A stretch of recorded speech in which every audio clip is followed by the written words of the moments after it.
Nama saya Samuel Mariat Haryanja. Saya berkedudukan tinggal di Desa Pancurat itu, Kecamatan Siasbarita, Kabupaten Tabun Utara. Pertama sekali saya mengenal akan budaya Batak ini mulai umur SMP. Saya dulu SMP pertama kalinya belajar main seruling, baru belajarlah untuk melestarikan nilai-nilai budaya ini, khususnya untuk pembuatan alat musik tradisional. Pertama kalinya itu pembuatan gondang, itu salah satu tagading sama kecapi suling. Baru untuk lebih melestarikan dan lebih untuk mengenal nilai-nilai budaya ini, saya terjerumus untuk belajar untuk mengukir dan belajar memahami arti-arti ukiran Batak itu. Padahal ukiran Batak itu bukan cuman ukiran, suatu ukiran itu atau suatu contoh motif gorga itu mempunyai makna dan filosofi. Ternyata di dunia budaya Batak ini sangat luaslah pikiran kita untuk mengenal apa itu motif-motif ukiran Batak dan gorga.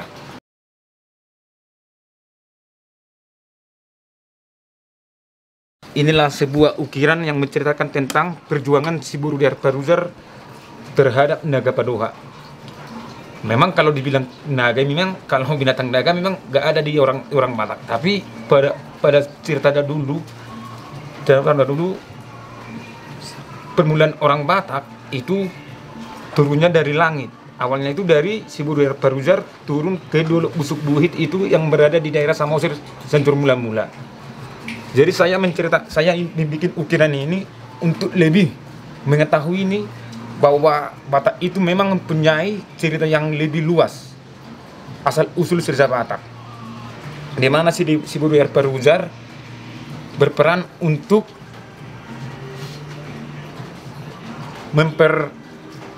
memperkuat hubungannya sama si rumah Uhir. Ini awalnya untuk permulaan dari rumah Batak, ukur-ukuran Batak.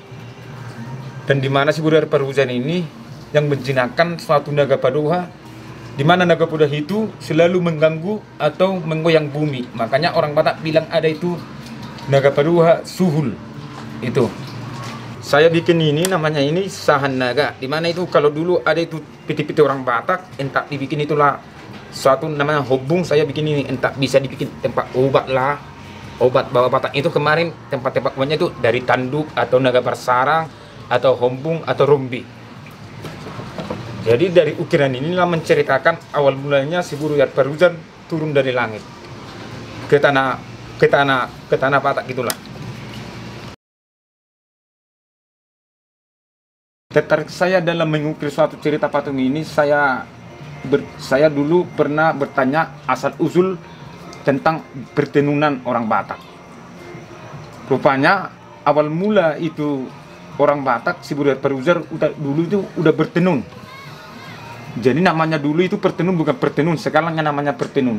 Kalau dulu namanya itu nahasagian. Berarti dia seorang seniman yang pandai dia menagi atau memotif ulos Batak. Makanya dibikin dia nahasagian. Jadi patung ini menceritakan tentang si Borobudur Paruzar yang bertenun di langit. Baru benangnya itu jatuh ke bawah. Makanya dialah awalnya turun dia ke bawah si Borobudur Paruzar. Makanya itulah asal usulnya orang Batak. Kalau ini patungnya ini menandakan tambahan dari sininya ini. Yang pokoknya lah kalau ukiran ini menceritakan dengan menceritakan dengan pertenunan lah si Buru Parujar. Ukiran ini menamakan dengan ukiran kisah si Buru Pareme terhadap Babi Stelpang, atau kalau orang Batak bilangnya harimau Sumatera. Jadi ukiran ini saya sengaja ini untuk menguatkan tentang suatu kisah marga yang disebutkan itu si Raja Lontung, di mana sini si Buru Pareme mengambil suatu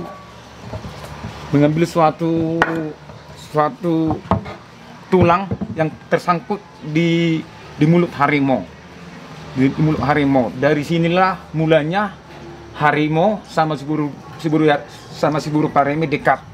Baru si Buru Pareme melahirkan itu anaknya pertama si Raja Lontung. Baru si Raja Lontung berketurunan lah itu Situmorang, Sinaga, Situmorang, Padiangan, Nenggolan, Simatupang, Aretonang. Tujuh itu namanya itu Cook. Baru burunya itu si Buru Pandan dan si Buru Penggabian. Itulah bilangnya Sumba. Berarti Sumba itulah si Mamora Sombing. Memang patung ini saya sengaja untuk memperkuat sejarahnya, kisahnya si Buru Pareme. Itu awalnya dari marga si Raja Lontung.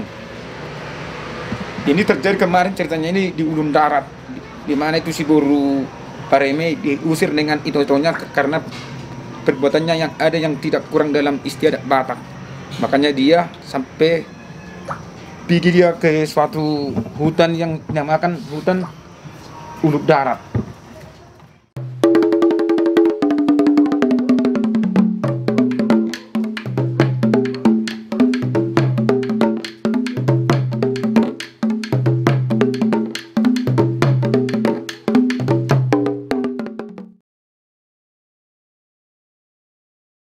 Kesulitan saya pembuatan alat, contohnya alat musik ini Tagaring sama ukur kenen ini memang kesulitannya memang ada lah.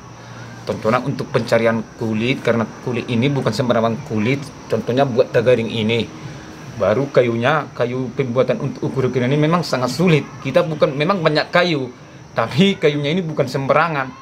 Istilahnya kayunya memang ada kayu yang khusus untuk ukiran, tapi kalau di daerah-daerah sekarang ini udah sulit ditemukan ini.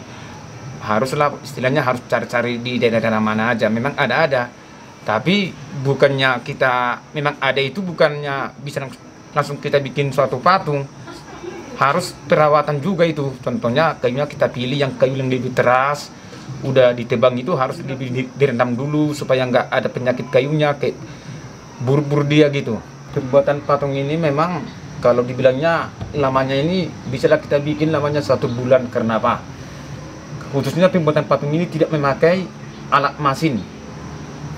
Pembuatannya ini cukup memakai suatu alat, itu pisau. Baru inilah tempatnya untuk memukul. Ini terbuat dari tanduk kerbau. Baru kalau zaman sekarang udah ada kertas pasir untuk finishingnya lah. Finishingnya baru kalau pembuatan catnya sering kami gunakan itu dari alami. Contohnya itu dari kota Gambir yang dimasak. Baru ada dari geta-geta. Contohnya itu dari kayu-kayu namanya sikam lah, untuk mengambil itu kulitnya lah untuk pewarnanya. Pembuatan itu memang sangat sulit, bukan kita membeli dari pernis. Itu harus diramu dulu itu catnya itulah.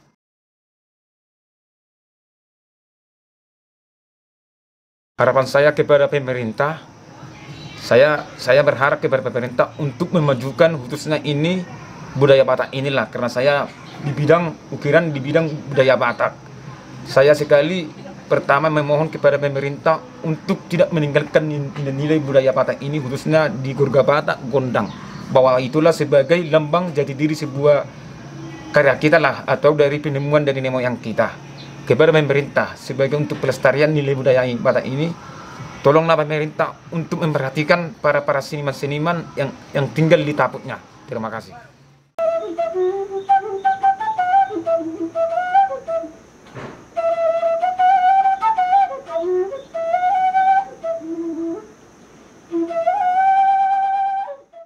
Pesan saya kepada muda-mudi